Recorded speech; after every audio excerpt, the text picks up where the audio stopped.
Hey everyone, and welcome to the Rumcast. It is the episode we're here, Will. It is the end of the year episode where we talk about our favorite rums of the year. Yes, we've made it through this year. It felt like a good year, but it was a rough year. You know what I mean? In rum, or just in general, in the world, in the personal life of John Gulla? Exactly. All of the above. Well, no, rum I think had a good year.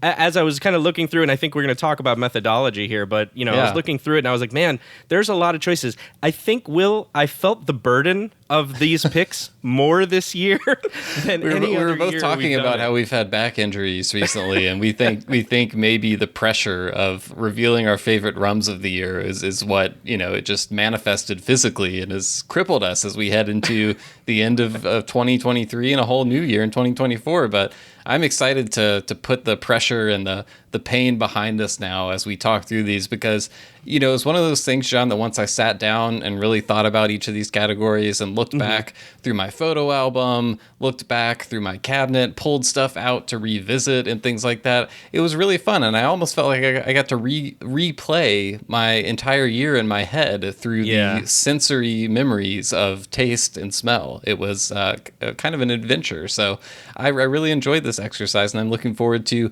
talking through our picks, hearing what your picks are. This has become a yearly tradition on the show, a way of looking back at the rums we enjoyed the most of the year, and also to kind of just, for me, it was kind of taking stock of what was relevant this year in the year of rum, like what things will I remember the most about this year, and trying to, blend all those together in an episode that can give us a snapshot of the year and maybe some recommendations for people, things they may have missed to revisit and things like that. So I'm excited.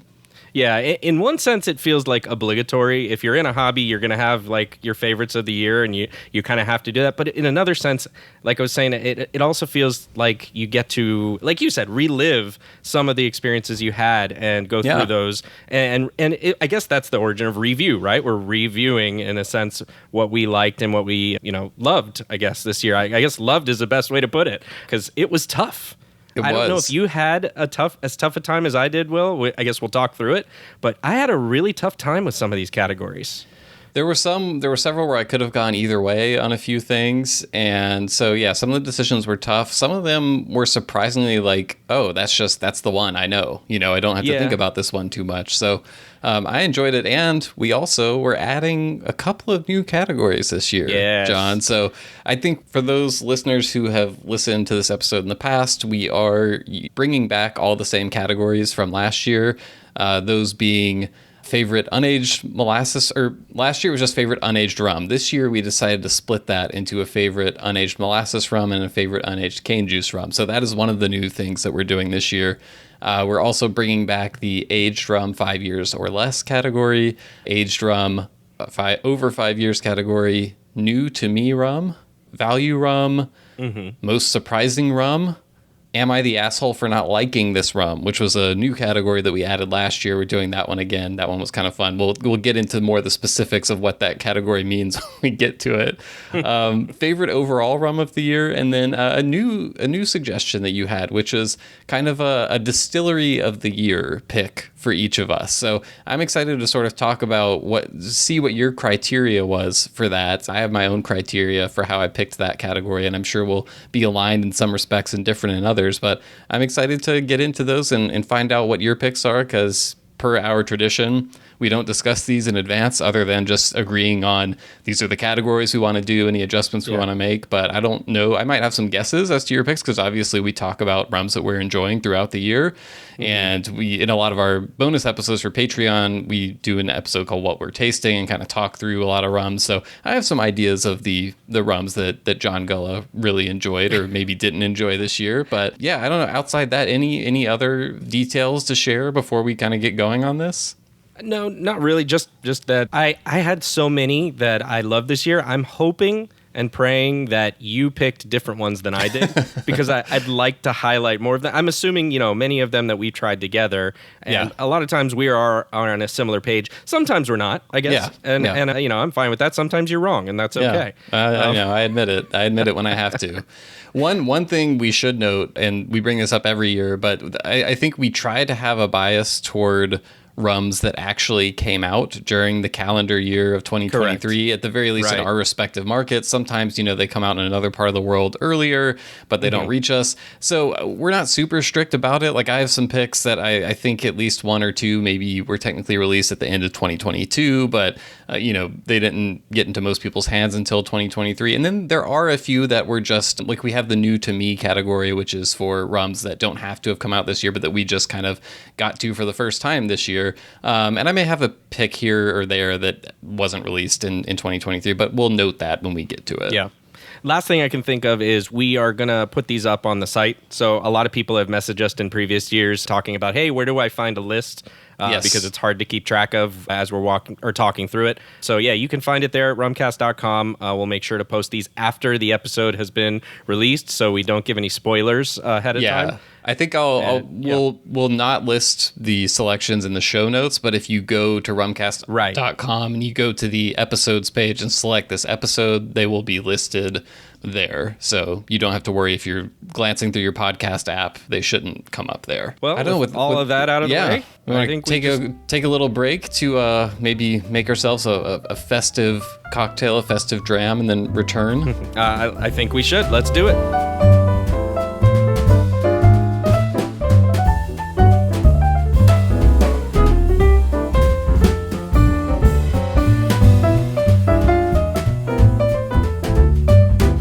And we're back and getting ready to dive into our favorite rums of 2023. And John, before the break, I said, grab a festive drink or, a festive cocktail or something. I don't know why I said that, because I'm not drinking right now. Actually, right after we finish recording this, Samantha and I are jumping in the car and driving 3 hours to Memphis. So I thought, I should probably skip the drinking during the show today. I did, though. I made a cake last night, a festive cake.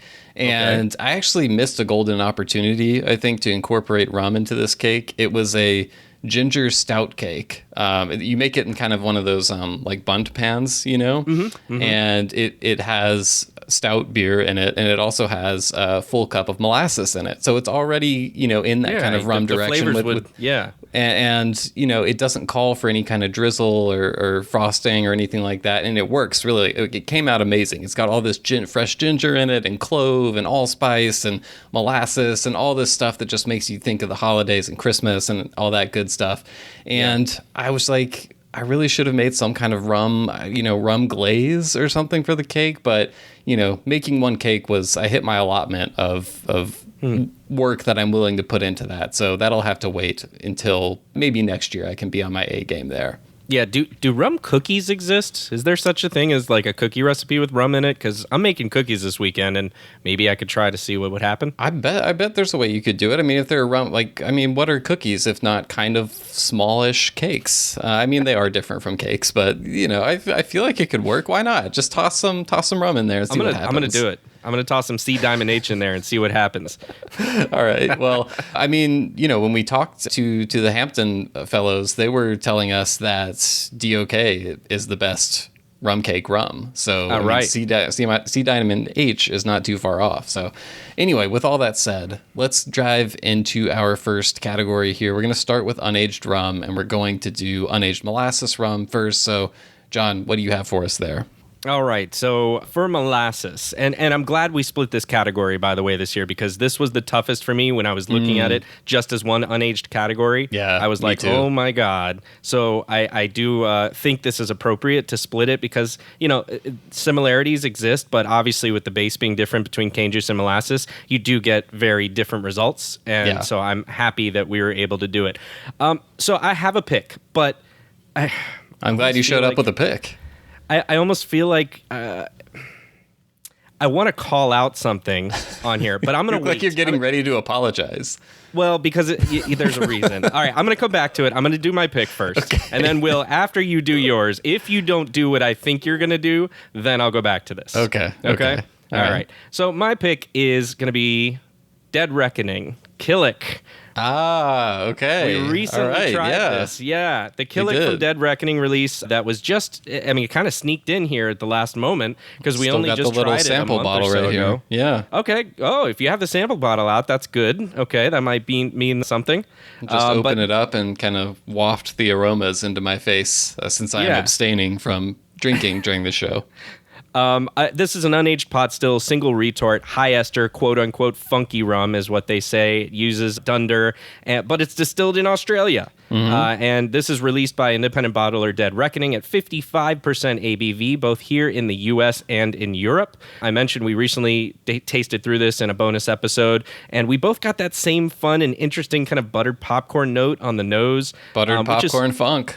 Yeah, it's super different and yet somehow really works. This isn't my first experience with Killick. I think it is yours. Yeah, it was.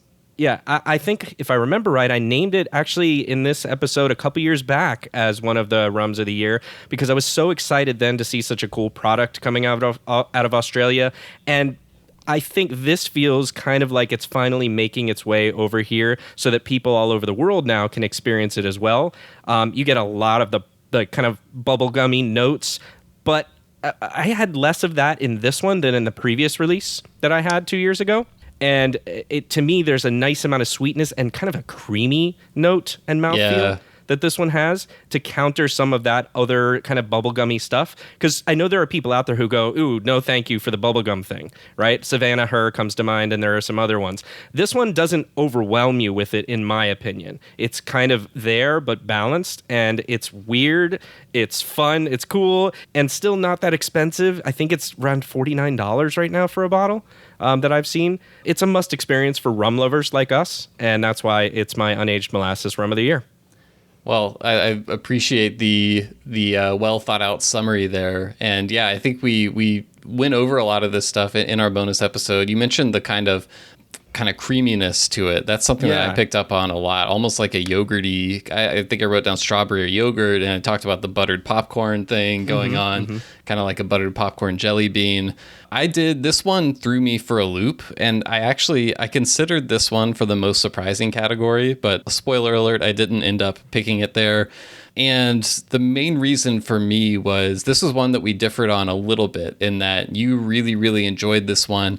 I was really, really interested in this one and thought it was odd and unique, but I wasn't so sure that it would be the kind of rum that I would really just want to keep coming back to. It's got a little bit of this kind of solventy quality to it that I get from it that I don't enjoy quite as much. But I'm very encouraged that a distillery out there is getting something that is in this direction, and like I want to see more, basically, is where I'm at with it. Is like I'm not ready to really go out and grab a bottle of this myself and be like, oh, I love this, but it's like I want to bookmark you guys and come back to you and see where this goes. I'm really excited for what they're doing.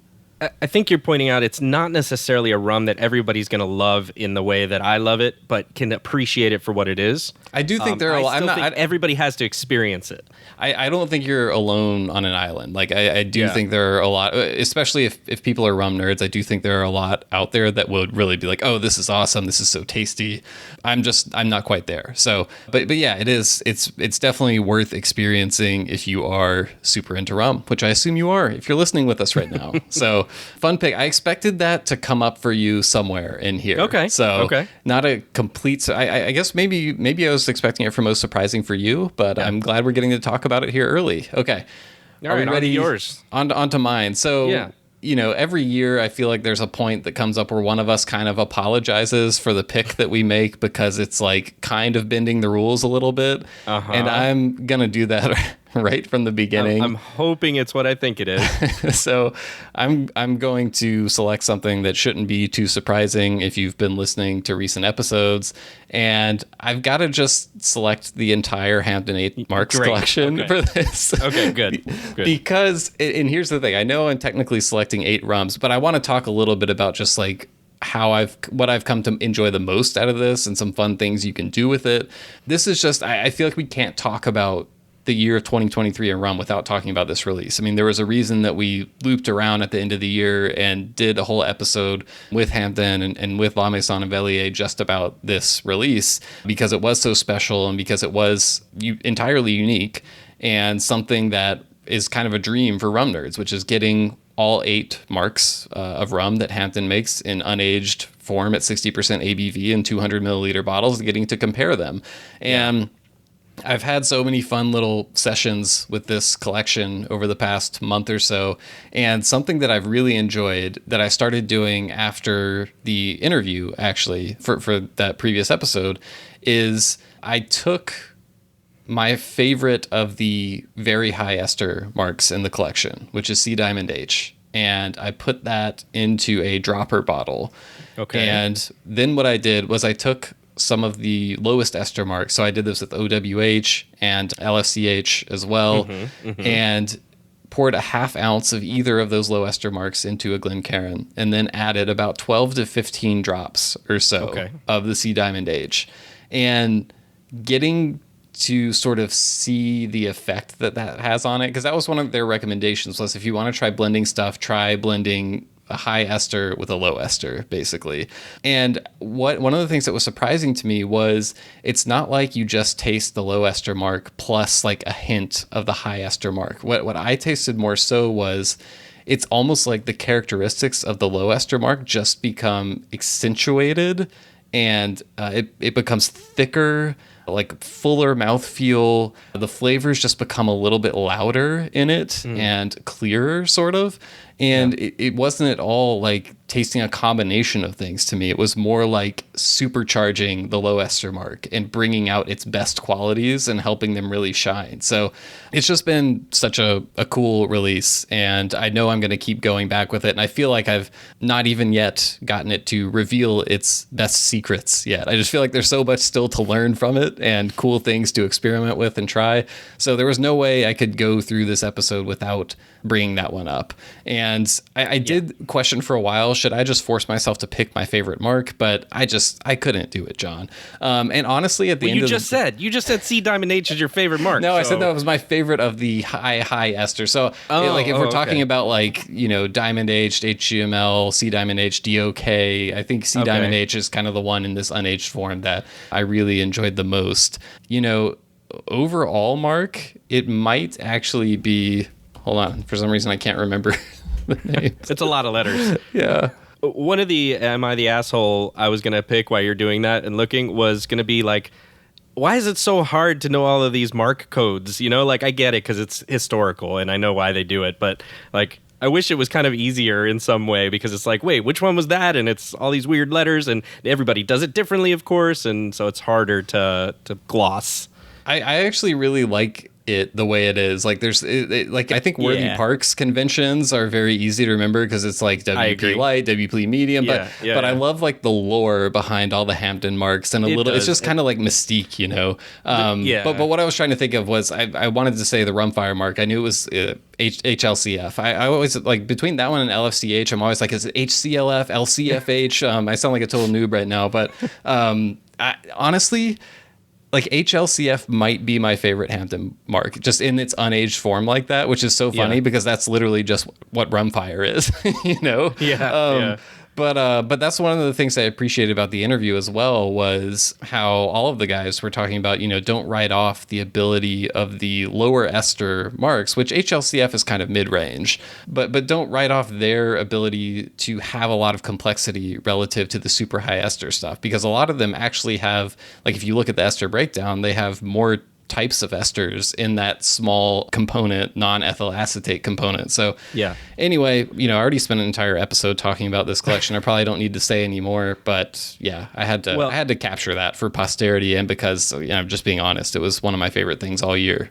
Yeah, and the reason I hesitated before I picked mine was because this is what really deserves the spot in my mind in terms of what sticks out in an experience this year. I mean, it and that's not to take anything away from the Dead Reckoning Killick release or any others that were very good releases. Holmes Key's Grand Arome Reunion was also a finalist for me. It was an excellent pick, a good rum, and there were others. But the Hampton set that came out, I haven't tried it yet. I don't have it yet, Will. So I couldn't pick it, but I wanted to make sure you were going to pick it, because if you didn't pick it, I was going to have a problem. So that's why I had that. This is the problem. I told you need to do whatever it takes, John. I don't care how far you have to drive. You have to get one of these before they're all bought up, because you will hate yourself if you do not. And as your friend, I'm trying to save you from yourself of making a bad decision. So I don't want you to live in regret next year. So you need to get on this before the new year gets over to me. Yeah. Yeah. Okay.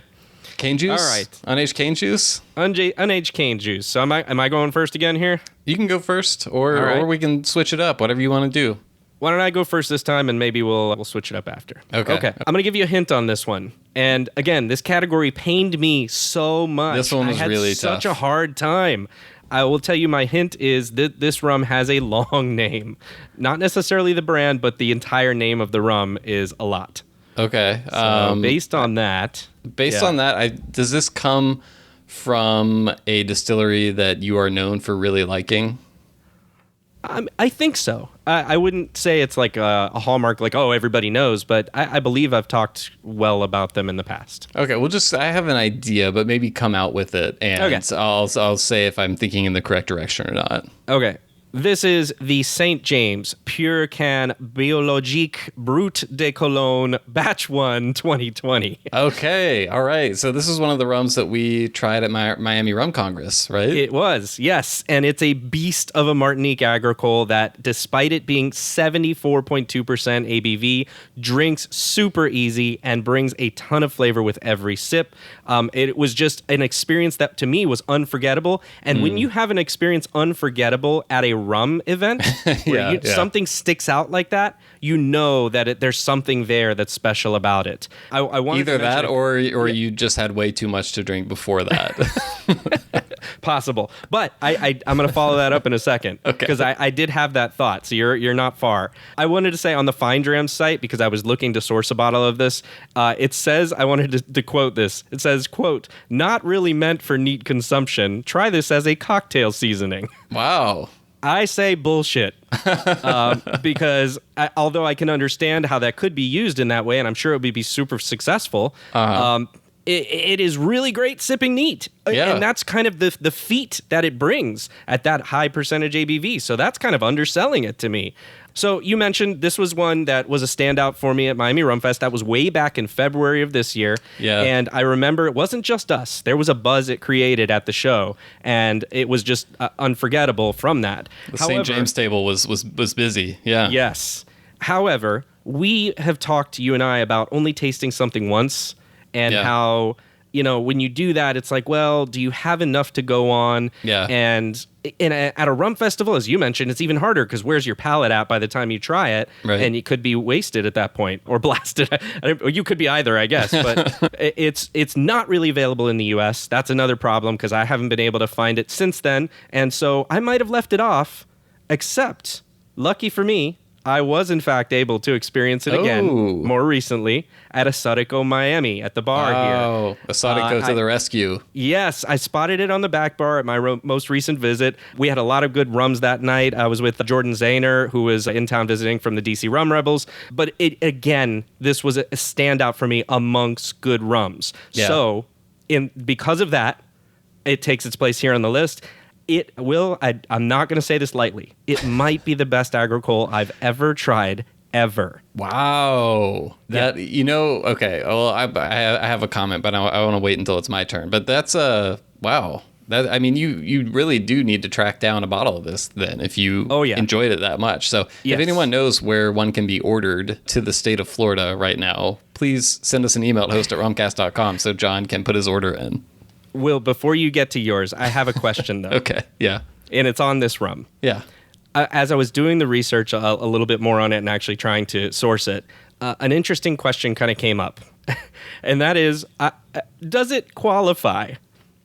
And why I say that is because, yes, it's never touched wood, right? So I think, let me answer my own question. I say, yes, it does qualify because it's never touched wood. However, what I found out is, yes, it's distilled in 2020. It stays in what we think. We're having to do some guesswork here. Yeah. But I talked to a few people, Will. Mm-hmm. And so I wanted to make sure that, it stays in what we think is a sealed stainless vat for a couple of years, possibly, or at least 12 months before it's bottled. So the question is, it's still considered unaged, right? Right. I mean, this is a conversation you and I have had several times before. And yeah, I think when we say aging, it's really kind of a convention for talking about putting a spirit into wood for a period of time. Right. And but there is a difference that, they don't just rest the rum in stainless steel or whatever for 2 years or however long you said for. It does something to it, right? It makes a difference.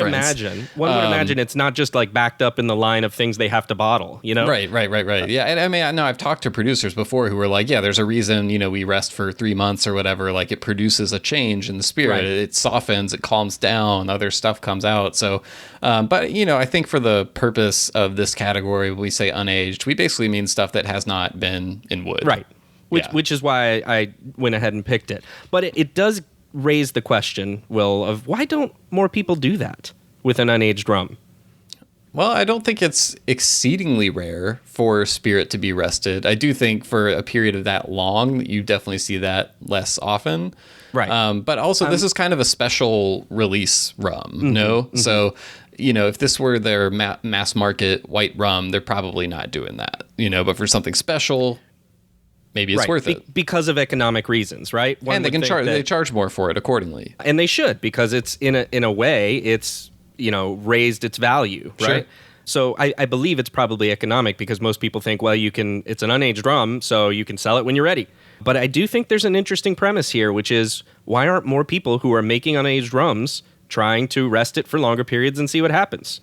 So, well, maybe we just need a better vocabulary for talking about it and explaining or selling the value of that to people. I think it's probably at the end of the day what you have to come up with a way to do. So, how do you say rested in French? Let's try it. I don't know, actually. We'll come back to that one. But I did just have to look up another French pronunciation for my next pick in this category, All right. Which comes from a producer that I thought maybe your pick in this category is going to be from, because I know it's one that you love very well. And when you said this might be your favorite agricole ever, I was like, wow, because I think it might have unseated this distillery that I know you really, really enjoy. So my pick for this category is a rum from Père Labat in Marie Galante of Guadeloupe. And it's a special limited release rum that they put out this year called Cane Jaune, which translates to yellow cane. This is a single varietal release, bottled at 51% ABV, I think about 3,500 bottles. And this is one, I just got a hefty sample of this toward the end of the year. And it's always interesting because you were just talking about picking something that you had for the first time in February. And one of the things that can be a challenge is like, if you have something that's really great early in the year, sometimes by the time you get to the end of the year, it can be tough to remember, does this stack up as much to something? And then when you have something just recently, it's like, ooh, I really like this, but is it because I just had it? Is it really good enough to be like my favorite of the year? But this one for me, the more like I got several tasting sessions, or 3 probably out of the sample. And I just was really infatuated with this rum. It was a sample that came in from Rumcast listener Colby, so shout out to Colby for providing that. I think he sent you one as well. And there were actually 2 Père Labats. There was this one, and then the Le Manglais, the enclosed parcel. Le Manglais. Yeah. And the Le Manglais was very punchy, like bold flavors in your face. I like kind of some offbeat. I liked it, and but this one was very different. It was soft. It was kind of delicate. It was the more low key of the 2 releases, and the one that I think, if you just had them both together right now, like the other one stands out more, but the more I drank them, the more I really appreciated this one. And it like I said, it's like soft and delicate. It's very perfumey, very creamy, like vanilla buttercream, but also these like floral characteristics, kind of like cooked down apples and pears. It's just like very comforting, and it is complex. It's not as bold and in your face as the other one, but it was the kind that the more I sipped it, the more I was like, wow, there was really something to this rum, and just drank so well. Again, not the kind of cane juice rum that has like a bunch of very aggressive wild flavors to it, but just one that I thought was very complex. And it was just like a good book that that like is kind of slow developing, but once you get into it, it's like you can't put it down. That's how I felt about that rum, and to me it was my favorite that I've had from Père Labat to date. So I am really glad to hear that you picked it, because I was struggling with. I actually preferred the Le Manglais, which I'm probably mangling that name pronunciation, but it both of those were excellent, and it was hard for me to go back and forth, but I did end up where I ended up based on just experiences. And it's hard. There were other rums that I considered that I thought were super great this year in this category. Renegade had a ton of good ones. By de Tresors was good. Bete Faux. There were others, I'm sure, that you could point out. And, we try to not, name 800 names for each category here. But this was the one that was really tough, that I think that those names I just mentioned really are worthy of, at least being mentioned. Yeah. No, yeah. Shout out to Beta Tresor. They're some like a newer producer that came up a lot this year that I didn't end up selecting for anything, but that I was impressed with and eager to see more from them. Okay, so we're moving on to aged rum now. I can go first this time. This is aged rum, cool. 5 years or less. And this was another one of those cases where this is a rum that I had very early in the year. And I bought a bottle and I've almost gone through the whole thing at this point, which is typically a sign that I really, if I'm able to get through the whole bottle by the end of the year, just because there's so much stuff that I'm typically trying.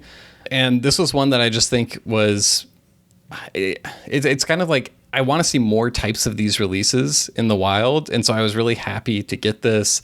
And I think it's a really emblematic release of the rum that this distillery can produce. It's one, I've probably mentioned this in other episodes maybe, but it's the TCRL Mauritius 3-year release. So this is from Gray's Distillery, a molasses rum, 3 years and New American Oak. I think it ran about $50 to $54 or so. So maybe a little pricey for a 3-year rum. But when you taste it, it's just like, this is all it needed. All it needed were these 3 years. And it was 100 proof, I believe, was the proof on that. And so it's one of those rums that I feel like we have mentioned a bunch of times. Like, it doesn't have to be aged that long. And if you just bump up the proof to about 100 proof or so, it doesn't have to be super long aged. It doesn't have to be cask strength, but something that's higher, than 43% ABV, and it doesn't have to be aged that long, and it's phenomenal. I mean, you get so many of those Gray's Distillery characteristics: the grapefruit, like Earl Grey, a little bit of leather at only 3 years. It's a really good, pleasant, sippable rum. And it kind of reminds me a little bit of, Holmes Key did those Mauritius releases from Gray's. Those were much longer aged. This clearly tastes different from those and doesn't have like as much of the longer aged complexity as them. But it's sort of like their younger brother is how I look at it. And again, I spent so much time with this release over the year. It's one that, if this were a standard bottling, I would always want to have a bottle of it at home. I just really enjoy it. So I was happy to pick that for it. Yeah, I still suffer from the age bias sometimes. As you're talking about it, and I'm thinking this Mauritius 3-year, I didn't pick it up and I haven't tried it. And probably just because, to your point, I may have felt like, well, is 3 years, going to be enough for it? But that's on me, well, really, yeah. This is entirely anecdotal, but I just feel like I didn't hear that much about this release this year. Like I kept wanting to bring it up, and I felt like am I alone? Like I think maybe I saw 1 or 2 reviews for this in the wild, but I don't know. It's the reverse of it. Are you the asshole for liking this rum? Yeah, maybe so. Yeah, that is. Yeah, am I the asshole for liking this rum? Yeah. I do want to try it, and I need to find it. I mean, look, TCRL always brings good stuff. Like, there are better and maybe not as quite as reaching the heights of others, right? There's a range there, but I don't think I've ever had anything poor or what I would consider to be bad from the TCRL line. So, I get you there. All right. So for my aged rum, 5 years or less, this is the dark horse pick of the year. Okay. For me, I didn't expect. All right. Or maybe it's Dark Crow as a hint. I have no idea what direction that is in. I try really hard, Will, to pick rums that I know are available for people, but I also try to highlight rums that are doing really great things, making high quality product, but aren't really well known yet either. Sure. And sometimes that's a struggle because, if you pick one, I remember actually thinking about the Killick a couple years ago and nobody could really get it outside of Australia. Right. So it was kind of like, okay, this one might be similar insofar as I don't know how easily available this is right now. Well, you just got to go with your heart. You just got to go with your heart sometimes. If this was your favorite, and it's hard to get, you got to put that out there still. You couldn't have said it better, and I will remind the audience that we don't tell each other these picks ahead of time, so you saying to go with my heart is actually very funny, because this one is a rum that is tied to Brett the Hitman Hart, actually. What? Okay. It's Romero Rum, 4-year sherry cask finish at cask strength. I've never even heard of this. Yep, this is distilled in Calgary, Alberta, in Canada, Wow, Will. what? In Canada. It's a molasses-based pot still, aged 2 years in ex-bourbon and 2 years in ex-Oloroso sherry casks, bottled at 57% ABV. And yes, they partnered up with the legendary pro wrestler Bret the Hitman Hart, who is a proud Canadian, as I might mention, to help market the rum, fulfilling one of your predictions, I believe. I don't remember if that was this year or 2 years ago. I think I said a major celebrity. Yeah, well, he's a pretty big celebrity if you follow WWE or WWF. Yeah. So here's the story with it. I tried this rum recently at Miami Rum Renaissance Festival. It was the absolute star of the show. And again, harkening back, this is the only other rum I have on the list from a rum festival, just so you know. But it stuck out in such a way that it was unmistakable.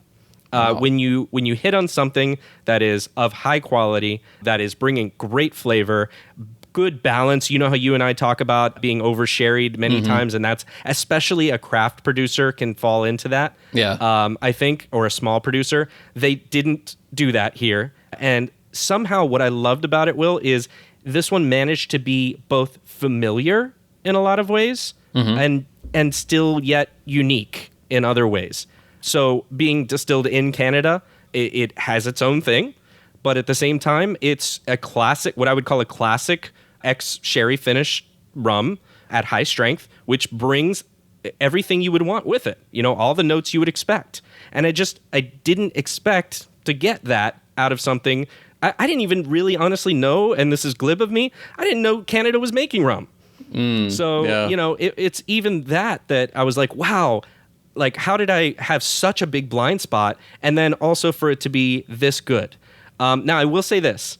I also, as I was looking this up, saw that I'm not the only one who liked it, which helped me feel better about it. Our friend at lonecanner.com, Lance Sarujbali, he said this about it, and I couldn't say it any better, so I'm going to quote him here. He said, quote, "It's not a copy of some Caribbean profile, doesn't seek to emulate noble sires from hotter climates, but is completely, calmly, resolutely itself. It adheres to the profile of rum while providing just enough kinks and twists to show that the makers knew exactly what they were doing when they made it." And, you know, he has a way with words that I think nailed the feelings that I have on it. Yeah. This could have easily gone under most surprising rum, given what I'm, telling you here.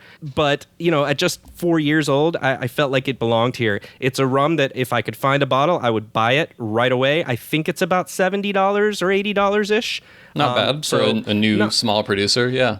Right. I mean, at just 4 years of aging, that might be on the high side for some people. But remember, we're talking 57% ABV, so it is a cask strength rum. And as you mentioned, a small craft producer. So the prices do tend to be a little higher. So my hope here is that even if you can't find this one, or some people can't find this, that by highlighting it, they will be emboldened to continue to make a cask strength version and release in future batches. They do have others like an amber rum and a dark rum and a spiced rum, and those were fine, but I don't think they're standouts. So for whatever reason, this one cask strength version was it. Well, does Bret the Hitman Hart, does he have like a catchphrase or anything he says? Like Ric Flair had like the woo thing. Does he have anything that we can tag on here? He was the best there ever was, the best there ever will be. I think that was his thing. Okay, well, these are our favorites, so that kind of fits in.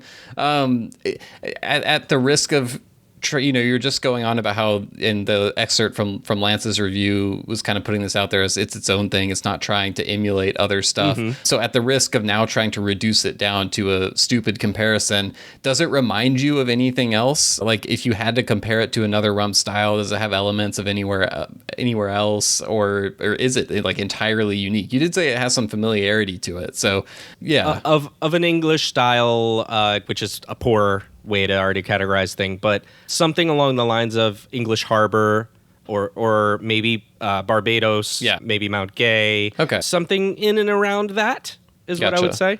Gotcha. Okay. Yeah, well, I'm gonna have to, if I see a chance to try that, I'm gonna jump at it because I'm really interested in. And I did know there are a few places in Canada doing rum, but I was not familiar with this one, or maybe I'd seen it and just didn't remember anything. But yeah, that's exciting. Interesting rum coming from all over the world, and I'm sure we'll talk about other far-flung places as we get deeper into the episode. Okay, so over 5 years, this was another one, John, where I try to, at the end of the day, just select stuff that is my favorite, but I do want to like balance between stuff everyone was aware of and also try to unearth some hidden gems and stuff like that. Just like you did with that pick. Yes. For this one, there's so many things fit into this category. There were so many things I could have picked, but I just came back to one again that like, this was another one that just, as I had it and went back to it throughout the year, it just became, I loved it more and more. Like, it was the kind of rum that when I tried it for the first time, I liked it. And this is also why some of the stuff that I selected here did come from samples, but they were at least always samples that I had over multiple sessions. Right. And this, sometimes you try a rum once and it doesn't really do anything for you. And that wasn't my experience with this at the start. I thought this rum was good, but if you'd asked me if it was one of the best rums I'd had all year when I first had it, I would have been like, oh, no, not at all. But the more I went back to this, just more and more layers to it and more things jumped out. And, I don't know if that's a combination of just different places my head was at, my palate was at, or if it's, sometimes bottles can kind of evolve as you go through them. But this one just kept giving me more and more. And it's a release that a lot of people in the rum world saw. I think a lot took part in it. I saw a lot of reviews for it throughout the year. I think you actually drafted this in our rum fantasy draft. It is the Isaudier 16-year sugarcane rum. Yes. So of the two 16-year Isaudier releases that came out as a pair, this was the cane juice one, aged 16 years in French oak, I believe, bottled at 59% ABV. And like I said, I just kept coming back to this, and it just has all these like comforting flavors to me. Like I get apple and pepper, black tea and raisins, some kind of like soft fruits like peaches as I like dig down deeper into it. And this is one of the ones that I sat down yesterday. I was revisiting a lot of stuff that I just marked down throughout the year. Mm-hmm. And I was like, a lot of them I would have a couple of sips and be like, okay, yeah, I get where my head's at with this one. And this one, I couldn't stop drinking it because it was just so good and I was enjoying it so much. And I was like, wow, how can I not just pick this, So this is one, I don't think it's a breaking news discovery. I think if you're aware of this release, you probably have gotten it already if you wanted it. But, if you passed it over, or maybe if you just had a sample and, thought it was decent, this is one that I would recommend revisiting if you have the opportunity, because I just really, really, really enjoy this rum. Yeah. So did you have, you had samples of both the cane juice and the molasses, right? I had samples of both. You only bought one bottle? Yeah, and then I bought the cane juice one. I really enjoyed the molasses one too, which I'm kind of kicking myself a little bit for not getting a bottle of the molasses one, just because I wonder if I might have had a similar evolving experience with that one, because I really liked the sample of that one too. The sugarcane, a little bit more complex to me.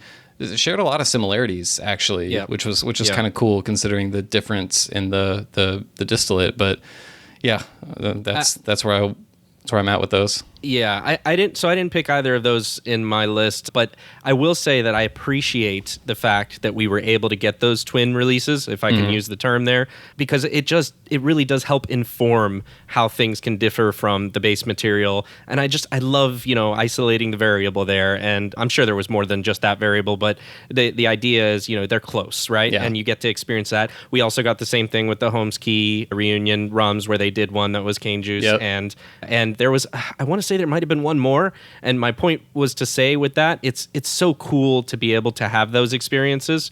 And it's nice that I feel like this is one of the first years that's really been a thing.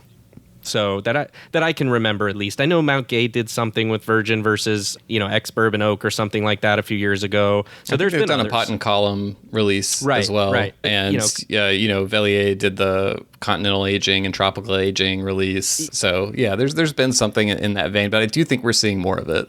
Yeah, so just continuing to see that as a trend for releases is really cool. Yeah. All right, so for mine, aged rum over 5 years, you mentioned a couple of things that I share with you, which is one is this was a rum that was picked in my rum fantasy draft this year, which I lost to you again in and am still bitter about. You brought it up, not me. Well, if I'm bitter about it, that's why it's still on my mind. I'm waiting for next year already. And if you've listened to me at all this year, you know I've praised this bottle. I've lavished praise on it. And I'll just skip the suspense. It's the Don Q Cognac finish, which they released as part of their cask finish series this year. And I was able to finally pick up a bottle a few months ago. I think it was October that I finally sourced a bottle. It was everything I remembered. And it's just a really shining example of what a distillery can do that, you know, usually you don't get, right? We get the Don Q, the white and the, you know, all of the gold and all that stuff that they have. And they do have the 7, which we've talked praises about, and the Grand Añejo, which we did in our 80 proof fantasy or 80 proof bracket this year. Yep. Yeah. But this is a 100% column blend made from both single and multiple column still distillates at Distillery Sierra Reyes in Puerto Rico, aged for 5 to 8 years in American white oak, spends an additional 2 years in French X cognac barrels. It's a shade under 50% ABV or 100 proof, making it the highest ABV ever released by Don Q, at least to my knowledge in the U.S. And it was other than Don Q 151. Well, thank you. That's a good point. Yeah. A sipping rum, meant as a sipping rum. Sure, I guess you would say. I'm just being a jerk. Stop being a jerk. This was released as part of a series of cask finishes they had put out. I also really enjoyed the sherry finish. That one was only 41%, but it was still good. I wish I had it at 49. It was really good. 50. Yeah. There was a Zin cask finish and a port, which I think both you and I hated the port one. Yeah. It just shows that sometimes, you know, I guess it's hard to predict the influence of a finish, I guess is what I would say. And I'm very proud and thankful that we have people in Puerto Rico, that the 25% of me that's Puerto Rico is proud, that they're doing such great things with these finishes, and that they're taking some risks on releasing a higher ABV rum that is an example of how they can still be super well integrated, incredibly well balanced, and bring a great sipping experience at that ABV. The only knock on it, I will say, as good as it is, I do think it's a tad bit overpriced. Yeah, and we've talked about that in the past, so I won't double down on it. But about 75, somewhere around there. 85 to 90 here. Oh wow. Okay. Yeah. So with that, I do think if it was closer to 70, I would be a much happier man with those. But as we said, I'm supporting them because I want to see them do this more. It's very exciting, and it is a bottle that if you at least can try, maybe you're not ready to buy a whole bottle, but if you're at a bar or somewhere and you see it, get a pour of this and you will be a happy man or woman. That's one, you know, Don Q is distributed so weirdly up here. We never get any of the special releases, so I have not gotten a bottle of that, but I definitely would have snagged one, because I'll just put a big fat +1 on everything you said and not try to, you know, come up with an original idea to add, because I think you said it perfectly. Great rum, and we've said it all before. Okay, new to me rum, is that what we're ready for? New to me, yes. So I'm going to cheat the rules again here. And I feel like you're usually the one who kind of bends the rules. I feel like maybe I'm doing it a little bit more this year. But there's actually a fun connection between what I'm about to pick and an earlier pick that you had. And so what I'm going to pick for new to me rum is just St. James in general. The Distillery of St. James. Okay. You know, I got to try so many great releases at Miami Rum Congress. St. James is another rum that is just not really distributed at all in my area. And I feel like it's always been a little bit kind of like talked down on is a little too strong, but I don't know. I feel like when people talk about rum agricole, they don't tend to list St. James as among like the prestige brands for some reason. That was the impression I had of it. And at Miami Rum Congress, getting to try not only the Biologique, but the 74% Brut de Cologne that was there, which was still somehow drinkable at 74%. They had a very nice cellar reserve. And then Down Island Spirits, independent bottler, did a fabulous 6-year-old St. James release, their Martinique 2017 release. that I really enjoyed. Just opened my eyes to how this distillery has so much to offer. And also, little fun fact, we mentioned Baie de Trésors earlier. It's not a St. James product, but it is distilled at St. James, actually. So there's a little bit of St. James in there. I mean, you know, using some of the same facilities and equipment, I would assume. So, but it's just, you know, there's not something about it that is just like, wow, there's something in this agricole that I've had nothing like this before. Like, you can tell it's a Martinique rum agricole, but it does have its own, you know, kind of signature style to it. And it's just a distillery that I want more in my life. And, you know, whether it's aged or unaged stuff, I need to do some more digging into St. James. And so that's one that I just wanted to highlight in this year in review, because it's something that clearly stood out as I was looking back through all the stuff that I tried this year. Well, welcome aboard the St. James train. St. James train. Shit, I can't even say it. It is a train I've been on for a while now, and I'm glad you're joining us, because I do really think I have the Cellar Reserve you mentioned as well, full bottle, and I'm enjoying that. It is one of those agricole rums that even aged I really do like, and they must be doing something right there. So kudos to picking that. Although I will say this, Will, I will say, if only there were like a Distiller of the Year category that we had that you could have done that with. That might have fit well. But I'm assuming we'll talk about our criteria when we get there. Okay. Okay. So you mentioned I'm a rule breaker, and I'm going to break a rule here. This one's sort of a tie for me. I have two really good products, but as you said, I don't just do a tie for tie's sake. There's a reason behind it. So my new to me rums of the year are Roulaison and Cherami. Ah, all right. So a pair of New Orleans rums then. You got it. Both Louisiana cane juice rums that are, I think, both equally helping to bring up the category and highlighting what Louisiana rum with an H can be. I was able to finally experience the full lineup of Roulaison, and I think they are worth your time to try all of them. For me, the Overproof was probably the one that stuck out to me as my favorite so far. It is molasses, by the way. I think you said cane juice. Yeah, Roulaison stuff. They've done some limited cane juice releases, but their stuff is all primarily molasses. So Louisiana rums, but thank you for the correction. That's on me. But they are really good stuff in terms of what they're bringing and what they're doing. I can't say enough. And Cherami is the cane juice rum that I have also been able to try. It's unaged at 43%, the one I have. I think they have an aged release now too, but I haven't seen that one yet. But for a 43% product, brings a good amount of flavor and depth. And you have to recognize quality when you note it.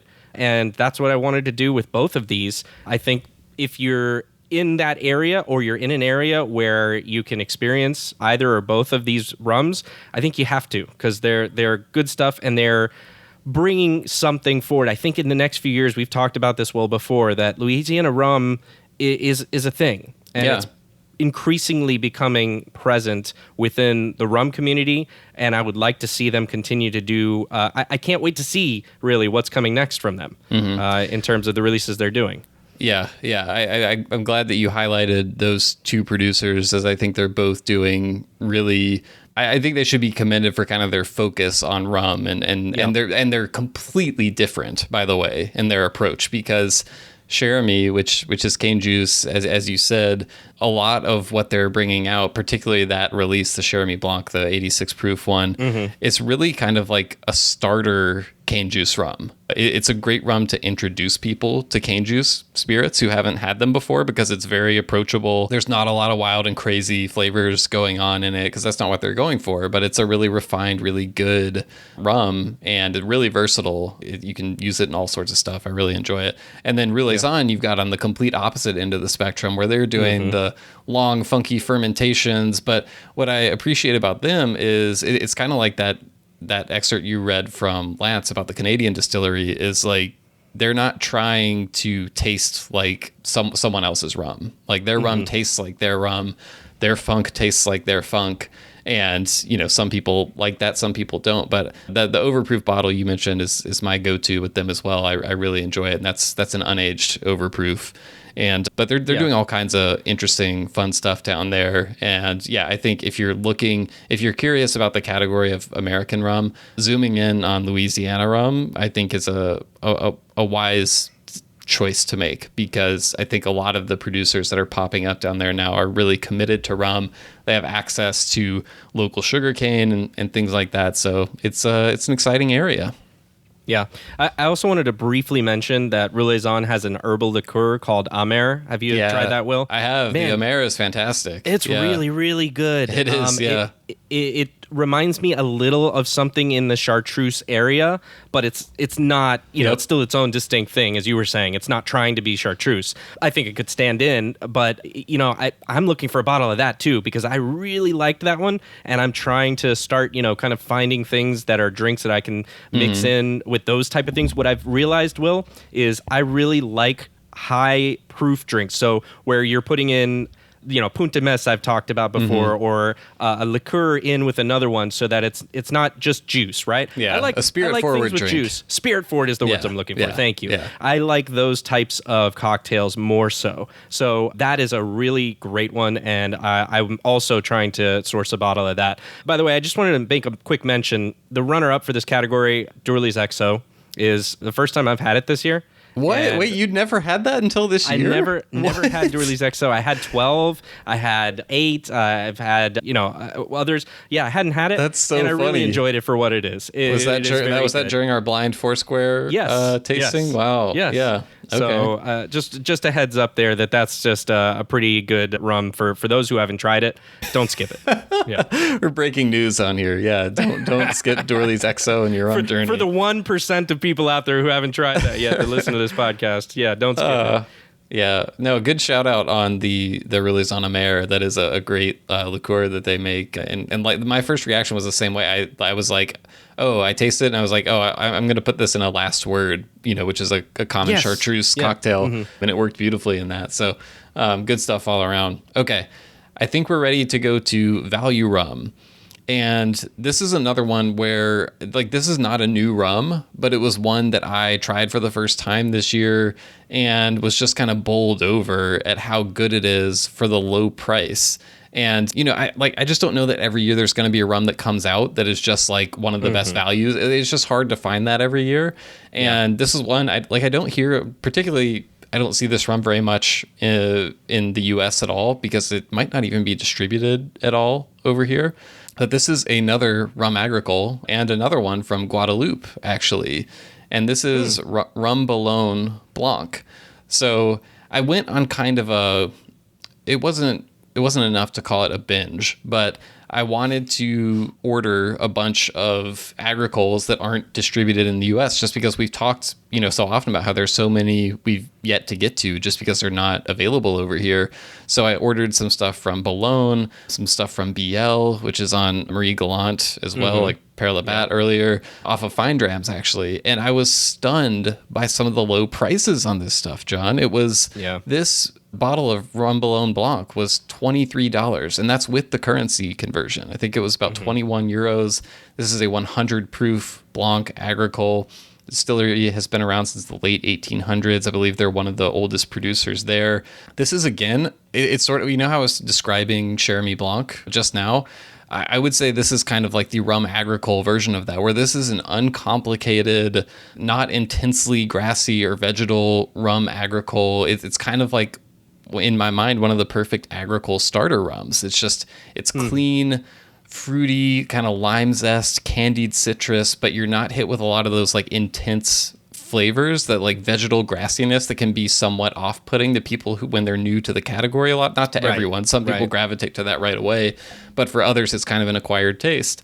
And I was just floored that this is only $23 at 100 proof, and you can sip it neat. I think it really shines in simple. Obviously the go-to is the tea punch, but yeah, I was just kind of bowled over when I was looking at rums that I didn't spend very much money on, and the taste to value ratio, I guess. This is one that was at the top of the list. And the BL rum that I ordered as well, which is their Con Gris, which is gray cane. I think that one was about $30. Also really, really good rum. It was in a 50 centiliter bottle too, which I quite like. More funky bottle sizes, please. But yeah, I have to give it to Rum Bouillon Blanc at the end of the day. Just, yeah, it's really solid, really good, and really cheap. What more can be said? Yeah, I had a sample of that this year also, and also enjoyed it. Like you said, I don't know that it stood out for me in a way, but the point here is that it's a value, and can't disagree with you there. I had a few other ones this year that were hard to pin down where they were sourced from. By the way, I'm running right into my best value. Yeah, no, go for it. Go for it. And because of that, I didn't end up picking them, because they're from like an import brand that's just kind of putting this stuff out. It's a Blanc cane juice rum, similar to, do you remember I mentioned the El Gua when we did that episode? It's kind of that similar thing. I got one of these bottles for $10 called Daylight Rum. And I can't find anything anywhere about it. It's the weirdest thing.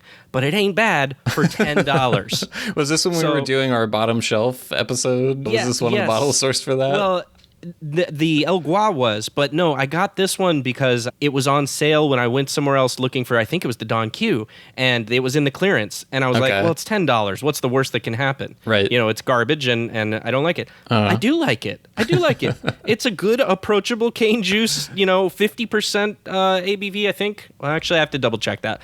It might be 40, but the point is, for $10, it's better than a lot of $10 name brands out there.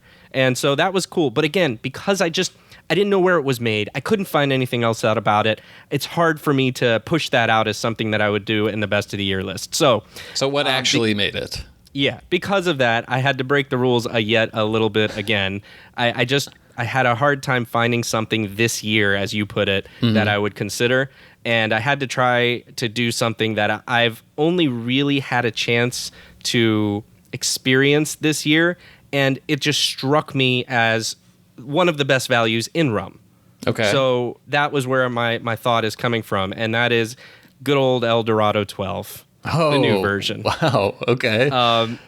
El Dorado 12, blend of pot and column still rums from DDL in Guyana. Most people are very aware of that. It's aged for at least 12 years in ex-bourbon barrels and bottled at a meager 40%. Yes. But after we did this 80 proof rum bracket, I was stunned how great El Dorado 12 was, and it changed my overall perception of this brand as a whole, Will. Wow. It's why it ended up here.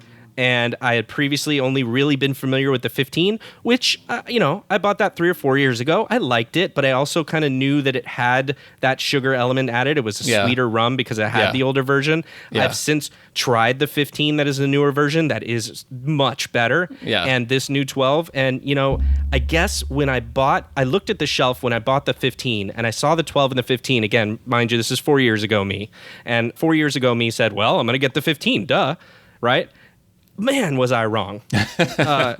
You continue to learn these lessons over and over again. It's not like this is a new lesson for me that age isn't the best identifier, but it's further evidence and further proof that you really have to consider what's going on in these bottles. The number on the bottle is one element of many. And the 12, El Dorado 12, is my favorite now, by far, over the 15. It's just like Appleton 8 being better than Appleton 12. Exactly. Yes. I think. Well, I'm trying to fire people up out there. It's been a while since I've AB'd 12 to 15, except on our 80 proof episode. But that was the old 15 against the new 12. I haven't done new 12 against new 15 in a long time, and I think historically I was more of a 15 person. But you're 100% dead on about the 12. And I think one of the things about this category is a lot of times the deeper you get into rum, you tend to skip over the stuff that might be a value rum because it's lower proof or, because it's not rare, that sort of thing. And so you're going after the rare and the different, and you end up leaving behind stuff that is actually really good and widely available and affordable. And El Dorado 12 is 100% checks all those boxes. And I had a good impression of it and that line in my head, but revisiting it for that episode really took it to another level. And I mean, like, since we did that episode, I've been going back to that El Dorado 12 bottle. It's just, you know, end of the day, oh yeah, it's just, it's got so many great elements to it. For an 80 proof rum, it really has complexity to it, and it's just a really well done blend. So I can't fault you at all for picking that. And I would encourage people, like, if you're in our shoes, if you know, you're a little further along in your rum journey now and you just didn't get around to drinking that ever, just kind of like how John never got to Dorley's XO until this year. It's worth going back and treating yourself to that, because it is affordable and it is really good, and it's a great bottle to have in the bar at home to go to. Yeah. So you know, you broke the rules a little bit, but I did too. So it's okay, John. It's all in good fun. Everyday Sipper comes to mind for that one. That's a great one for that. And at $35 a bottle, it's good. Yeah. Do you want to switch up again? Why don't you dive into your most surprising rum of the year? All right. So yeah, my most surprising rum is one that comes from a independent bottler. Okay. And I think you mentioned them earlier.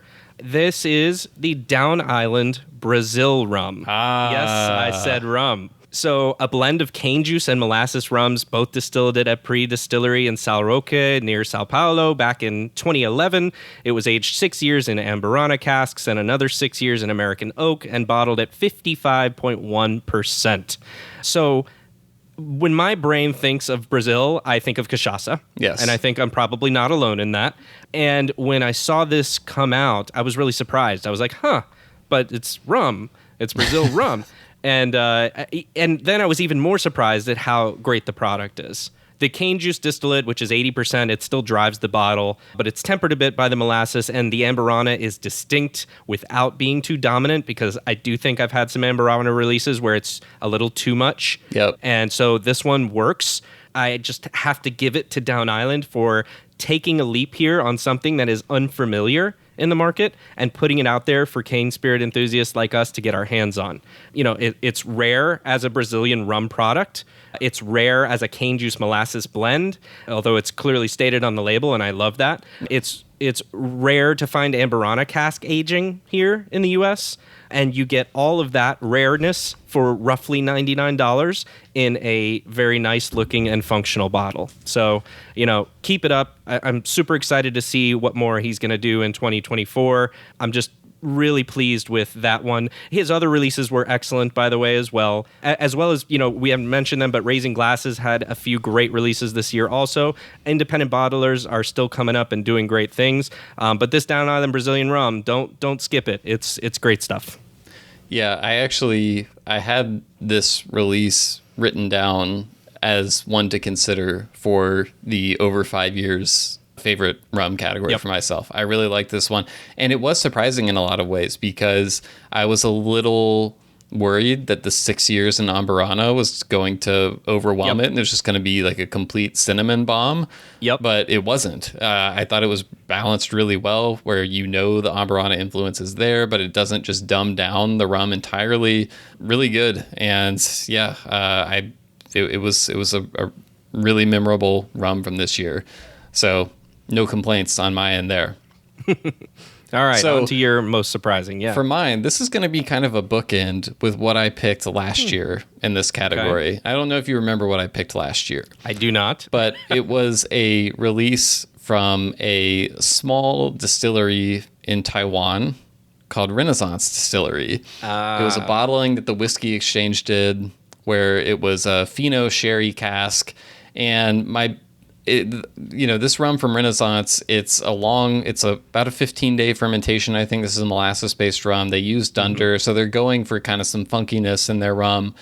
And the release last year, it was surprising to me, because their rum just does taste unique, but it also has elements from other places that I like.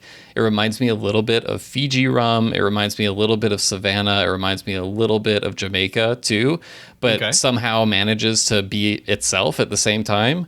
And that's what surprised me about it last year, was just that a rum that tastes like this, you know, came from Taiwan. was just unexpected to me. But the one last year, it wasn't quite there in terms of something that I would actually want to buy because it was quite an expensive bottle.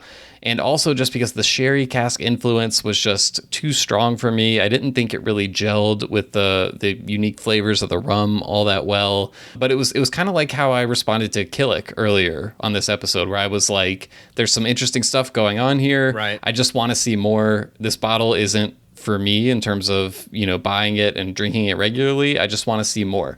And so that's why I was so pleasantly surprised to try my second ever rum from Renaissance Distillery this year. Okay. This was the Renaissance 2018 White Alligator cask bottling. Ooh. This was selected and bottled by Rum Deluxe, I believe. So this is also another pot still molasses based rum. It was aged for 3 years in heavily charred new oak barrels. So that's why they call it White Alligator. Alligator char is kind of like the heaviest char, one term for like very heavy char. And I think when people hear new oak and they hear heavy char, they think it's going to be a rum that's just been beaten over the head with American oak flavors. And to an extent, maybe that happens a little bit, but there's so much flavor punching back from the rum that for me, the combination came together really well and created something that was super drinkable. I think this was let me double check. I think it's about 64%. Yeah, 64.8% ABV. So not a lightweight, but immensely drinkable for the proof. And it just worked so well. Like the notes I wrote down were, it really reminded me on the entry. It's very sweet on the entrance, but almost like if you grow up in the South, you grow up having sweet tea, which is, iced tea with essentially a shit ton of sugar in it. Right. And that's a flavor that really reminds me of my childhood a lot. And I'm not saying it tasted like a sugared rum or anything like that, but it started with the sweet tea, and then I got hit with like cinnamon and graham cracker, and then the funky fruit notes came in, like a charred pineapple, like artificial strawberry candy a little bit. That's kind of where that Savannah influence, a little bit of that kind of medicinal quality that reminds me a little bit of Fiji. And I don't know, man, it really came together, and I was not expecting to like this as much as I did. I was expecting to have a similar reaction to it that I had to the Fino Sherry cask from last year, where it was going to be like, oh, this is really interesting, but, I don't know, the charred new oak cask, it was just too much. It didn't come together. They haven't sort of like dialed it all in yet, but they dialed it in for this one, man. And it really sold me on what they're doing. And I really want to see more after this. I actually have it penciled down. Like, we definitely need to reach out to this distillery this year because I want to talk to them on the podcast. But really impressed me. And this may have technically come out at the end of 2022, but if it was at the very end, and it's spiritually a 2023 release, so I'm allowing it to sneak in here. But yeah, it was a really fun surprise after the uneven experience from one last year to come back this year and be like, wow, I'm still surprised by this, but I also really, really enjoy it. Yeah. The only experience I think I've had with the Renaissance one was last year, and I remember really not liking that sample. I don't even remember what it was at this point, but you've sold me on the interest now for this one, the White Crocodile. Sounds White Alligator. Oh, sorry. I was close. White Alligator. You should be getting all the gator references right, down there in South Florida. We don't talk about gators here in Miami. Aren't the Everglades like right next door? No, I meant that from that's a football joke. Okay, yeah. Wow, right over my head. All right. That's all right. You're an Alabama fan. I mean, what I expect from Alabama fans. Ooh, God, I just alienated like 10,000 people. The 10,000 Alabama fans listening to our podcast right now are hopping mad. I mean, I have to be right now because FSU should have gotten that berth instead of Alabama. So, we talked about that. Cry me a river. Cry me a river is all I can say. All right. Okay. We're moving on to Am I the Asshole category here. And this was a fun one that I think people responded to last year. And so I figure... The idea behind this is... I feel like all of us have a rum that we try throughout the year that we hear great things about from lots of other people. And for whatever reason, it doesn't gel with us. And so it's like, is something wrong with me for not liking this? Do I have a problem? And so we both came back to rums that left us feeling like that. Yeah, and in this case, it's a grouping of rums. A grouping of rums. Okay. Yes, that I have to ask the question for because it's just not happening with me. It's peated Scotch finished rums. Okay. All right. Wow. Yeah. I have Talk to seen me. and I've tried a number of these this year and some last year I remember too, but this year I've tried at least 2 or 3. There was a grander release. I also got to try the Peat Smoke Mount Gay release this year. Yeah. There was a Rondel Artisano and a Relicario and some other ones that they just seem to be coming out of the woodworks, and I'm not happy about it personally because I haven't found one that I thought has been good. But John, you like peated Scotch, you like rum. Why wouldn't they work together? So I like Ardbeg, I like Lagavulin and others that are a peated Scotch. So it's not a question of enjoying peat or peated spirits. I guess it's whether or not that I really feel that the classic rum flavors mix well with them. And to date, I haven't found any that do. So, am I the asshole? Are there ones out there that people do enjoy? Because I don't know that they exist. So yeah, that's kind of the crux of the problem. Before you get to yours, Will, I did want to say there is an interesting thing. As I was kind of looking at the releases that I was trying to remember I tried this year, I noticed a weird thing. What's There's that? a brand out there right now in the Netherlands that is distilling peated rum, not finished. Oh, wow. In peated casks. They're distilling peated rum. I'm going to mispronounce it, but it looks like Schotman, Schotman. Okay. It's a small distillery in the Netherlands that's doing it actually like an Islay Scotch would be done, like you peat something as it's distilled. Mm-hmm. Maybe that would work better. Maybe. Maybe it's just the integration of the Scotch or whiskey peated stuff that's trying to invade into the rum and is overtaking it.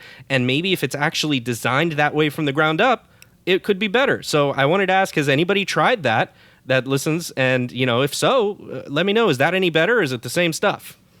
Well, I just want to add that if you're an asshole for having this opinion, I'm right there with you because I think, I had some early experiences. I remember actually back in 2019 trying the Mount Gay, whatever it was called, the peated finish. Yeah, the peat smoke Mount Gay. And at first I was like, oh, this is interesting. I taste the peated Scotch influence, and then you just, and then you're like, but then you keep drinking it more, and it's just like, I get this peated Scotch out of my rum. It's kind of how I feel about it, and I like peated Scotch too. Yes, but I've had some privateer releases that were aged in what's it called? Oh, I forgot which one. Lafroig. Lafroig casks. I like Lafroig, and it's even like I don't think it was executed poorly or anything. I think it was done well, and like I feel like the level of the finish in it was the right level, but the flavors together don't work for me. It just feels like they don't match. Yeah. It's a clash. They don't enhance each other is my feeling on that. So maybe that makes both of us assholes. I don't know. Anyone out there who really enjoys a peated Scotch rum finish, write in. Let us know. We'd love to hear from you. Yeah. Okay. Well, if that didn't make me an asshole, maybe my pick will. My pick for this category this year is Papillon Haiti. Ooh. Yeah, you might be the asshole for this one. So, Papillon Haiti is a blend. There was a Papillon Jamaica release that came out before. This is a project from Vellier, where essentially they are creating single country blends and aging them at origin. So the Jamaica blend that came out was a blend of Hamden and Worthy Park, all aged in Jamaica. The Haiti one was a blend of 5 distilleries, 4 Clarin producers, and then Distillery de Port-au-Prince, which does Providence rum. So this was Sajus, Vaval, Casimir, Distillery de Port-au-Prince, and Le Rocher. It was a blend of 32 different barrels. They were all aged at Distillery Port-au-Prince, so in Haiti, and it was a wide variety of barrels. There were ex-cognac, there were ex-bourbon, there were ex-Carigny barrels, and ex-whiskey barrels.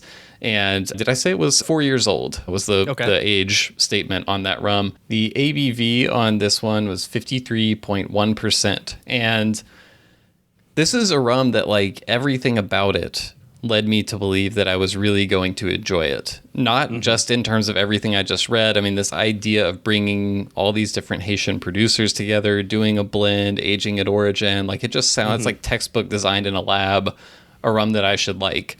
And I bought a bottle, poured it, and I thought right away that the nose confirmed my suspicions that I would really enjoy this rum, because the nose is absolutely lovely. It's this kind of like, it's funky, sweet, savory caramel, some earthy undertones that remind you of the Clairin in there. It's just very approachable and inviting.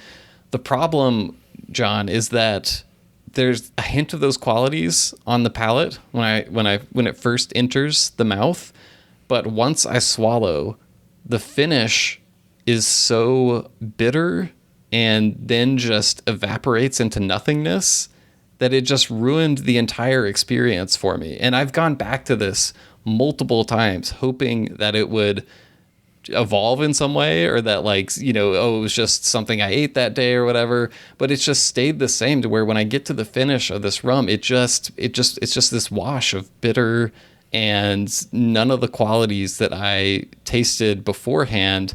And I do get a touch of what I think might be influence from some of the Coroni casks that are in there that I don't think works all that well for me. So I don't know if part of it is just, you know, I mentioned all those different cask types that were used in there. I don't know. You've got 5 different distilleries. It's just a lot of stuff, all kind of jockeying for position, and maybe when it comes together on the finish, it just all kind of doesn't come together. But man, I really wanted to like this rum, and I talked to so many people who do really like this rum, and so I truly do feel like I'm missing something, or I don't know, I'm just alone on this island, and it's you know, I feel bad about it. I don't know what to do, but I keep going back. I tried this one again yesterday because I was kind of leaning towards, like, this is probably my pick for that. I was like, let me give it another chance. Nope, same thing happened again. So I don't know what to do at this point, John. Well, look, I'm gonna back you up a little bit here, and wasn't, you know, necessarily intending to do it. Like you said, I know a lot of people that really enjoyed this rum and like it. Yeah. And frankly, I do think it's a quality, well-made product. So it's not about that, right? It's about whether or not there's something that it just agrees with you or not. And what I wanted to say was, I had a sample of this. I only got the sample this year, but I don't remember much from it. Kind of came and went. And that's not to say, again, it was bad, but usually when something hits me that I'm like, ooh, I need a bottle of this, that's my reaction, and it certainly wasn't that for this. The other thing I'm going to back you up on, which is it's slightly related, we'll say, is of the Clairins, the Clairin Communal is my least favorite by far, because I feel like it takes all of the uniqueness of all of the different small distilleries there that are doing their thing for Clairin and washes those away in favor of something that I understand it's more approachable, and I understand it's more for a mixed drinks, and that's its intended purpose. But, you know, I don't do a lot of that. So for me, it was my least favorite. And here, similarly, you're taking these different distilleries and putting them together, and somehow the parts are less than the sum of the whole. But see, and here's the interesting thing, is that last year my pick for value rum was Clairin Communal. I know. And we disagreed about it, which is totally fine. But so I'm saying, like, blending the distilleries together in the past has worked for me. But for whatever reason, this time it doesn't. And, you know, it hurts me a little bit, but that's, you know, I just gotta keep it real. Yeah. All right. Well, with that out of the way, overall rum, are we ready to do this? It's you want me to jump in? You want me to little drum roll? You know, you jump in. That's fine, because I'm gonna guess, even though you haven't mentioned the rum that is my rum of the overall rum, I'm gonna guess it's not mine. Okay. I'm hoping it's not mine, because I hate it. We've never had the same. I don't think we've ever had the same one. Yes, we did. What was it? I think Holmes Key Belize. Oh yeah. That was the very first year that we did this. Yeah. Yeah. Okay. Right? Was it the first year? Yeah. That was the first year in review episode. Yeah. Okay. Well, all right, we'll find out. This is another one that I've mentioned liking, so I don't know that it will come as a surprise to you. But this is one that it really blew me away the first time I had it. And I went through the sample so quickly. I, tried to hunt down a bottle, but didn't come up with it. And I'm still searching. So hopefully I can come across a bottle of this before they're all gone. Might be kind of tough at this point. But this is the Trinidad 2002 Flag Series release from La Maison and Vellier. So this was a 20-year-old rum distilled at Trinidad Distillers Limited, 100% column still. Aged 15 years at origin and 5 in Europe, cask strength 63.1% ABV. And we talked about this on a bonus episode, and I'll share kind of my thoughts that I had on it then. But, I think last year, one of the releases that we mentioned was the Raising Glasses Guardians release, which was also from TDL, which I think was much younger. I think that one was like 7, 8, 9 years, somewhere around there. This is 20-year-old rum. But it's kind of like, to me, if you took that and just made it, and I'm not saying that rum was bad. That rum was significantly cheaper and younger. But if you took that rum and just made it like 10x better across the board and like more complex and everything that you'd expect from longer aging without overdoing it, that was one of my favorite things about this. Was it was an old rum to me was not even like on the edge of being over oaked or anything. It was still so lively, so fruity, passion fruit, grapefruit, all kind, but also those like leathery, long age notes that you get in there.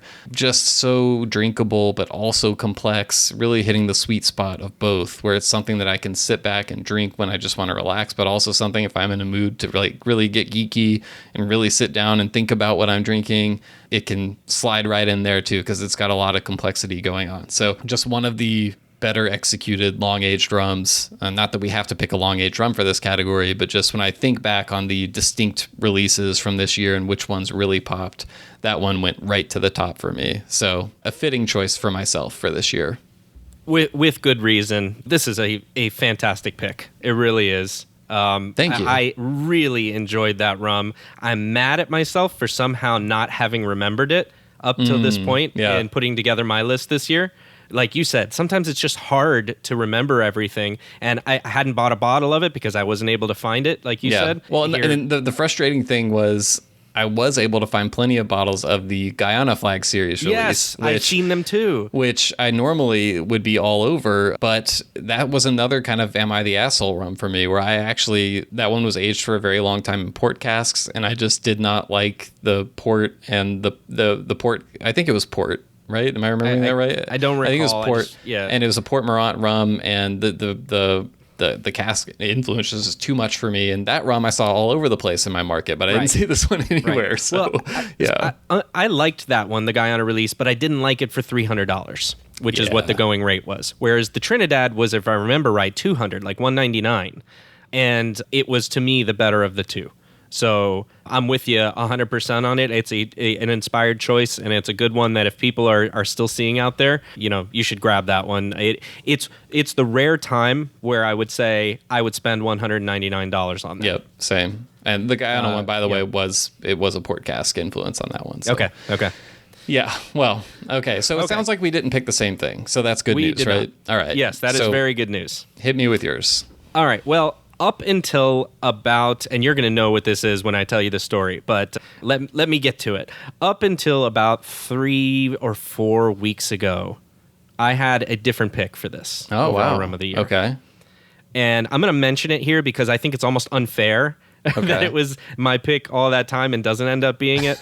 And but there's I think a decent reason. My close runner-up is the Luisita Philippines Single Estate rum. This is a rum that listener Mark actually was kind enough to get to us this year because it wasn't really available in our area. And boy, was I glad he did. It's a heck of a rum, only 6 years aged, but definitely felt longer. Probably the closest comparison I would give it is that, like Belize type of thing. But it's got like all those classic notes you want from a heavy mouthfeel rum. Again, I don't want to talk too much about it because it technically didn't win here, but I don't want to skip over it because it was a really good release. Will, I sent you a sample. I don't know if you've gotten into it yet. I got the sample, and I just realized that, like, I think you sent it to me when you sent me a bunch of samples for the 80 proof episode, and so I just kind of stowed it away to the side, and I completely forgot about it, and so I'm mad at myself that I haven't tried it yet. But I'm definitely I'll grab it on the way out of the house so I can try it over the holidays. Definitely do. It's up there with like ECS releases. From Foursquare. Okay, wow. In with those. All right. So what beat this? Okay, so 4 weeks ago. We had a call where we got an opportunity to purchase a rum that I was like, I know what this is. Yeah. Yes, I want that. And you did too. So that's why I know you know what it is. And, I will say this before I tell you what it is.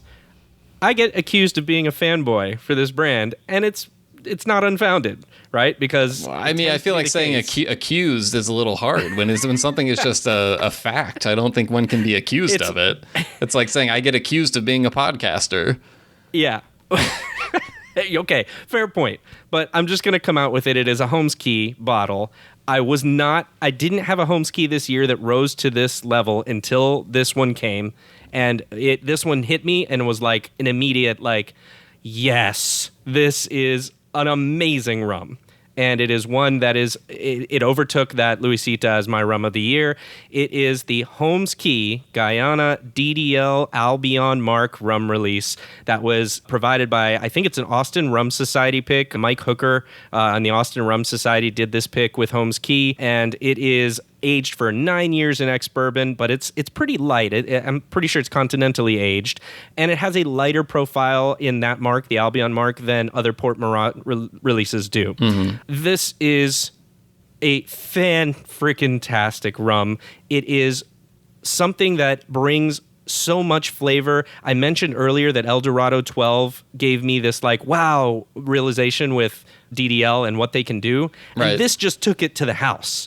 This one was just the clincher that I was like, wow, DDL is so good at what they do. And this one is, I think it's the best Guyana rum I've had so far. I did an ABC very quickly with other Holmes Key and other Guyana releases that they had the Port Morant release. They had an Iflot release. Mm-hmm. And this is definitely my favorite of the three.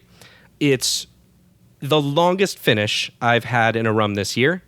And maybe multiple years. You and I both remarked, I remember talking a little bit about it, about how this finish goes on and on and on and waves. Yeah. It's a fantastic rum. It's everything I want from a rum that's aged in and around this long. It's aged this long, a 9-year rum. And I haven't tried anything that I felt is very similar. So it's an easy pick when you know you have something that is special in this way in terms of it's rare and you experience it in such a way that you're like, yeah, I am so glad that I had a chance to get this and to experience it and add it to my bar. I can't say enough good things about it. We both bought bottles of this and I had a very similar reaction. I honestly considered this one for the over 5 years pick as well. And honestly, I think this may have been a victim of getting the bottle late in the year, because I think it's the kind of thing that if I'd had more time with it, it might have ended up edging its way to the top. So it's awesome. If you're a Port Morant fan, you should seek it out. It's got the stuff you're familiar with, but it's got a little bit of twist on typical Port Morant that is just, it's great. And the finish does not quit. It's a little bit funky, very fruity. It's just, it's a rum that speaks for itself. I don't need to build it up here. Yeah, what I found was between this and the El Dorado 12 versus the 15 was I'm tending to skew my personal palate towards a lighter-bodied Guyana rum. And I don't know why yet. Like, I haven't explored it enough. As we mentioned, it's only been in the house for a few weeks. And I will continue to do that and figure out what it is about this one. But when it's preferable to a long-aged Iflot release, which is fantastic, in and of itself. There's something that I'm like, that's weird that this is where my palate wants to go and is preferring something that has a little less age on it, a little more fruit forward, a little bit more of the distillate that's shining through, and that's what's really nice for me. So, I just really in love with the rum. I am really excited to just continue digging into it in different ways, and somehow Holmes Key did it again. Somehow. I don't know how it keeps happening, John.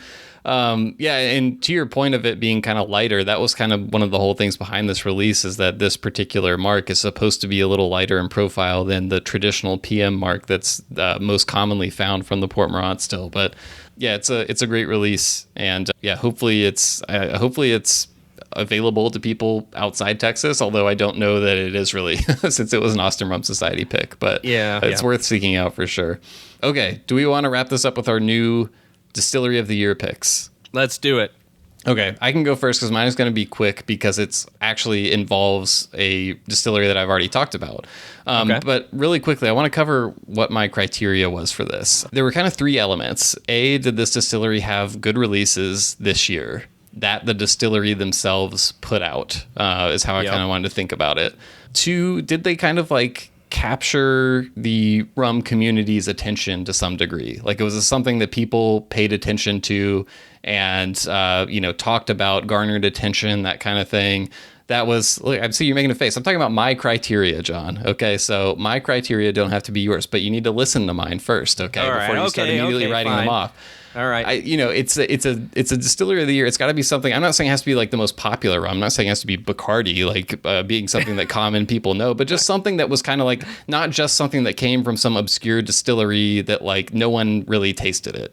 That's what I'm trying to say. It has to be something that like people tasted and talked about to some degree. And then the last thing was, are they emblematic of kind of something interesting happening in rum right now? Was there something in these releases that like you can say, oh, that's an interesting thing that's going on right now in rum, and those releases kind of capture it? And so when I thought about it in those terms, I came back to Isaudier from Reunion. Okay. Oh. And so they right. had the twin 16-year releases, molasses and cane juice. We already talked about how we loved being able to do the comparison there. They also had the double agent bottlings, which I was just able to recently try, which were unaged bottlings released at 55% ABV. One of them was 65% cane juice, 35% molasses blend, and the other one was 35% cane juice, 65% molasses blend. And I love, again, not only being able to do the AB comparison, but one of the ongoing trends in rum that we've talked about a lot, not only amongst ourselves, but with guests as well, is this idea of not just making a molasses rum or a cane juice rum, but using different parts of different inputs from sugarcane and sugarcane byproducts to come up with something, that combines them in an interesting way. And those are two releases that did that. Both really good releases, by the way. I think probably a little bit more geared toward mixing, but really fascinating to taste side by side and seeing what changes besides one just tasting a little bit more like cane juice and one tasting a little bit less like it. There's more going on than just that. But that's the one I forgot earlier, by the way. Remember when I was talking about the cane juice and the molasses? That's totally the one I was double agent bottlings. Yes. And I just thought both of the 16-year releases were knockouts. So, and coming from an interesting place, I think Isaudier was a distillery that wasn't on a lot of people's radar before this year, and I think it really got on people's radar this year. And just when I think back on the year, they come up a lot in my brain. So it was just a natural thing for me to pick them. I feel like they meet my criteria, and they're doing stuff that I think rum geeks value, but also stuff that I think is approachable. And they've been doing cane juice and molasses for a long time. It's not like this is a new thing for them. It's not like they just jumped on the trend that I'm talking about. It's what they do. And I think it's going to be something that we see from a lot more producers going forward. So yeah, that's it. That's my pick. Awesome. It's a great pick, and I agree with your criteria for the most part. I think once I poorly introduced my second bullet point there, but I feel like the more I talked about it, the more sense it made. And somewhat I have a similar outlook on what I did with this and trying to do it. But interestingly, so your distillery has been there for a while, but it was maybe lesser known, I would say. Known maybe to rum geeks like us, but definitely not as much outside of that. Whereas the one I picked for Distillery of the Year is very well known. I almost picked a very well known. Maybe it's what you picked. Well, we'll see. I don't think it is. I thought you were going to go with Hamden just because of the marks. That's what I was going to say. Yeah, they were also a worthy pick. No pun intended for their neighbors. But yeah, I think I love the 8 marks. I mean, they deserve it probably for the 8 marks alone. But outside of that, I tried a number of other. So I tried like the 5-year DOK release that PM Spirits picked, and I liked it. Wasn't there like an HGML or something? I liked the HGML release more than that DOK one. Even though I think the DOK one was the one that the rum community got pretty rabid over. But for me personally, I don't know. It just wasn't really my thing. The HGML I found with water really, really good. So, but yeah, I mean, that Picking Hampton would have been almost entirely weighted on the 8 Marks collection. So, right. But I mean, that again, deserving pick if someone wants to make that their pick. I wouldn't argue with it. It was on my short list. Let's put it that way. Okay. And again, since I haven't had the 8 Marks experience yet, that's what prevented me. But I know it was a big one. Another short list item that hasn't been mentioned at all in our list is the Appleton 17 release. We both know that I was wondering if we were going to bring that up before the. Yeah. I actually thought it was somewhat telling that rum hadn't come up at all in our conversation so far. Well, it's not that it's bad. It's actually quite good. It's good. Just not the way it was handled and the price for it. It doesn't need to be where it is, and that's why it didn't end up making my list. Not because it's a bad rum. It's a very nice rum. Okay, but moving to my distillery of the year. So a similar criteria, I was looking to see what rums really struck me from this year, and it didn't even have to necessarily resonate with me alone, but other things that I kept seeing that people were enjoying, that were coming out. So like you said, what was something that made its mark this year on me and on others? And so mine was DDL, actually. Oh, wow. Okay. Yeah. I mean, it was, the El Dorado 12 was my, value rum this year, and the Albion Holmes Key Guyana was my overall rum. So for me, they definitely hit. But there was other things that I considered for my list of the year, like the Green Zones barrel pick, which was great. I was going to say they ramped up the barrel pick releases. Yes. Yeah. And there were some really good ones. I'm going to mispronounce it, but is it Prestige Ledroit barrel pick that was out there? That one made a lot of waves as well. I was able to try, as we mentioned, the Flag series, which we both thought wasn't quite as good as the Trinidad and a little pricey. I'd go further than that. I don't think it's anywhere close to the Trinidad, but that's my impression of it. Yeah. I still enjoyed it. I just, like I said, I wouldn't pay the $300 price tag for it, but it was good. And it's a notable release. It's out there and people are noticing it. I haven't been able to try these, but I do know that they put out an 18-year series this year, as well as something called the Last Cask series, which does sound a little bit marketing, but they are long-aged releases. I mean, 22 and 24-year-old releases. I haven't been able to try them, so I'm hoping that they are not sugar added and that they're good products. But they did come out, late this year, and I know because I actually saw a bottle here in Miami, but wasn't able to try it. So the High Ester release too, that was kind of making the rounds at UK Rum Fest. Thank you for reminding me of that. Yes. So look, DDL's always been prolific, right? We know that there are a lot of rum making goes on there, but with all of those great releases and the fact that they have seemed to really commit to having the less sugar in their flagship line now, this was the year for me that they took a major step forward in my standing and somehow could be continuing to even be bigger.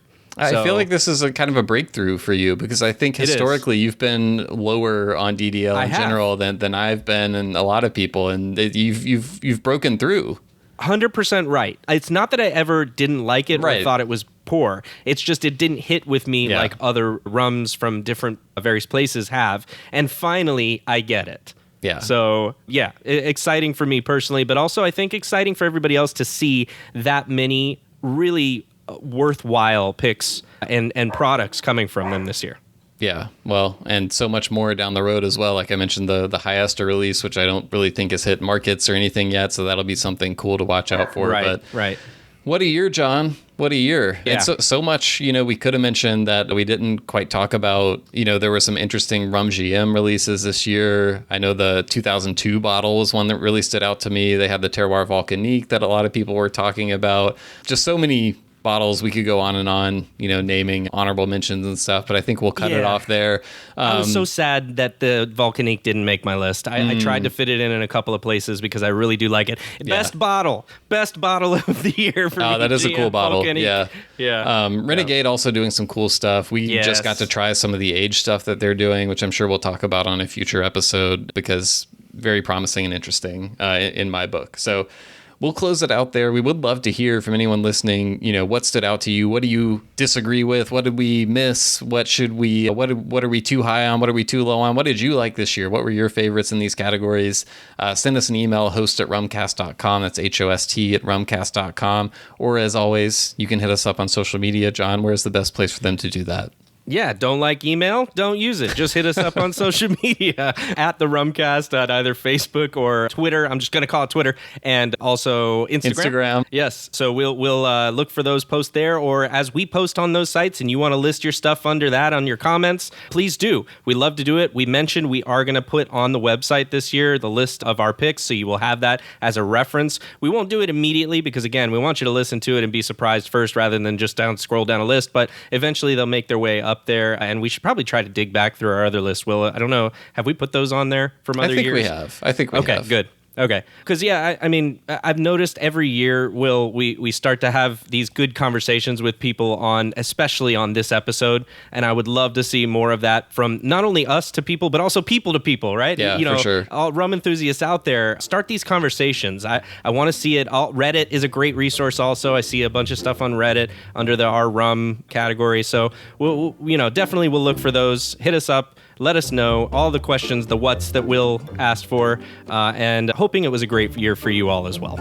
Also, if you have any predictions for 2024, our next episode is our annual predictions episode. So send us your predictions in advance. We'd love to see what those are. Just anything that you think might be happening in 2024 in the world of rum. We'd love to hear your theories, no matter how out there they are. But John, that wraps it up for this year. So happy holidays to you. Have a happy new year, all that good stuff, and I will see you in 2024. Happy holidays.